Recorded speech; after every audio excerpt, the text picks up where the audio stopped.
So welcome back everyone. I'm just pre-planning, I guess you'd call it, for second cut. So the field over there to the right, just through that gate, is where we've made the hay. That would probably be okay for grazing, but I just don't have the cattle numbers at the moment that I need to, so I'm going to silage that one. That's still very leafy and young. This field here is one I did on first cut and it's not had anything in it since, so it's gone a bit stalky, but still a lot of leafy green stuff in the bottom. And I'm also probably going to have to mow off these other grazing paddocks as well that adjoin this one. Hopefully what does regrow will be nicer stuff to graze. So that's one of the headaches, is I've got to make some extra bales. I'm not short of fodder, but I just need to clear the fields. The other problem is the 7610, the clutch has gone and it's still parked in the shed there behind the back of the 66. The guys who do it for me are really busy. I said, oh, it's okay, it's not desperate. Didn't really think much about second cut. Then I got in touch with them and they said there is a difficulty in getting the clutch kits for 7610s at the moment. So that's caused another delay. So at the moment nothing's happened to the 7610 since I told you the clutch was going, or something has gone on it. Hopefully I can get it done before the winter because I have the straw chopper on it, although I could use the 66, but I'd have to keep taking the straw chopper on and off to do other jobs. The problem I now have is second cut silage and I don't have a grab that fits the Kramer. So I was alright with the hay because I used the bale spikes, so no problem, so I could got round it that way.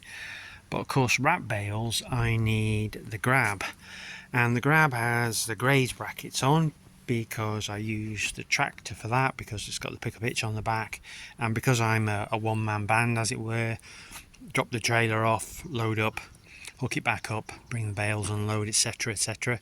So I'm going to try and get round this by fitting a second set of brackets inside the bale grab for the Kramer. Now the Kramer brackets are narrower, so I reckon I can fit them inside. Now I do have a second-hand set of Kramer brackets which I picked up probably 12 months ago when I saw them advertised locally, and I thought they'll come in for something.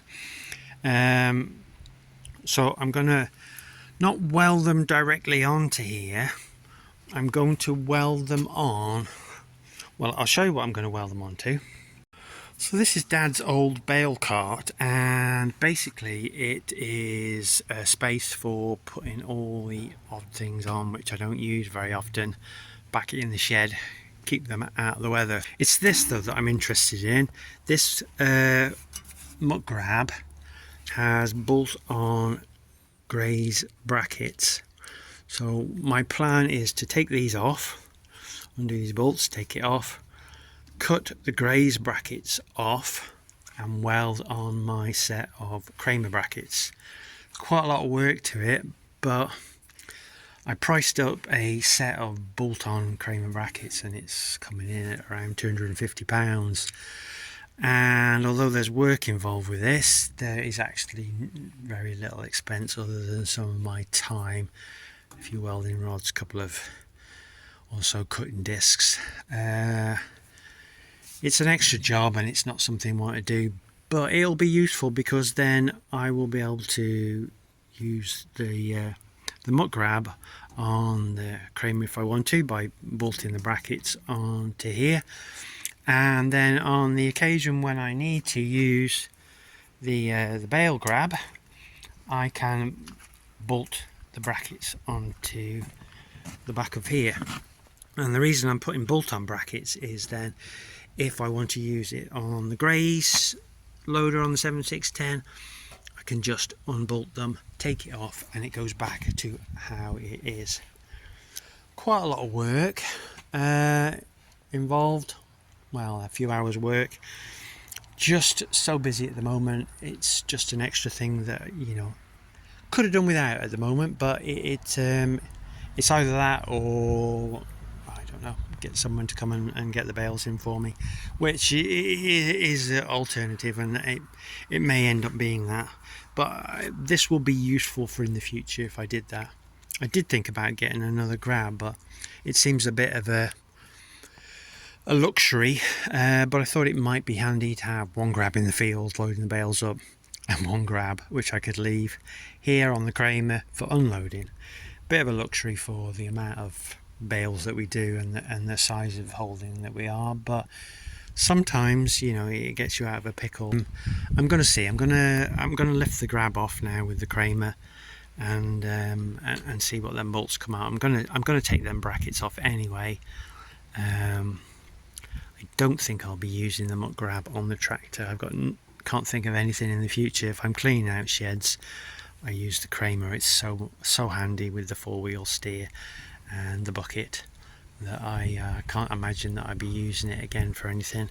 But you never know. You never know, do you? Plans change in farming. But anyway, yeah, let's see if we can get it lifted off.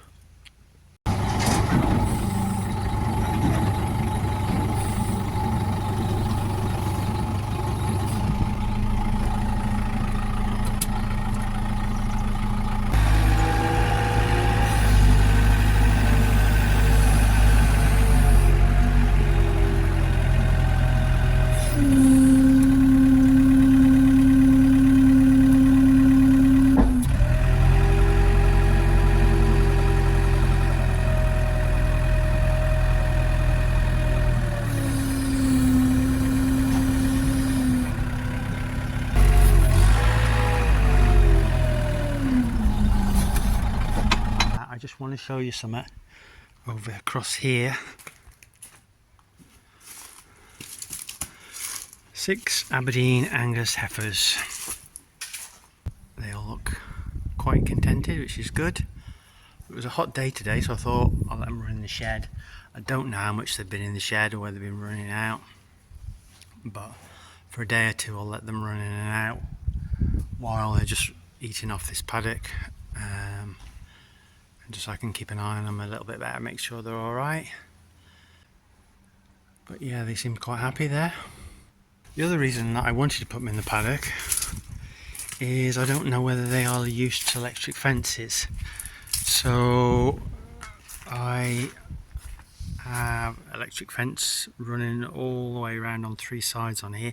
Even though there's a good fence and a hedge, it trains them up to what electric fences are. And I think I've probably been quite wise, because when I look across this side, don't know whether you can see the tape, it's all on the floor, all broken and dragged around the field. So clearly they didn't know what electric fencing was. So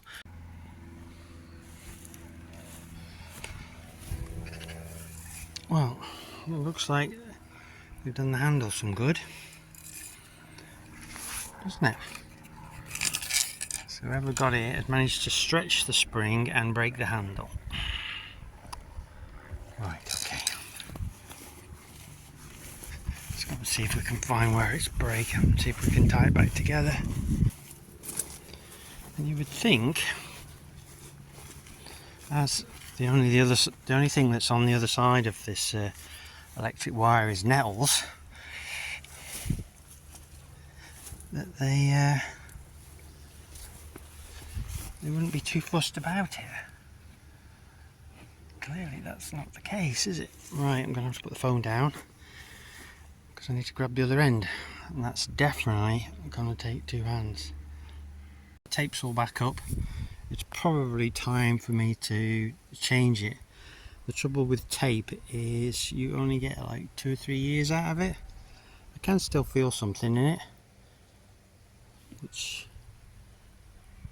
is probably a lot stronger for them, but yeah, I think you can probably see here it starts to go green and a bit starts to fray off a bit anyway. So, but yeah, it should be give them a tickle anyway. I don't really particularly like it when electric fencing is too strong. I think it's a bit unnecessary.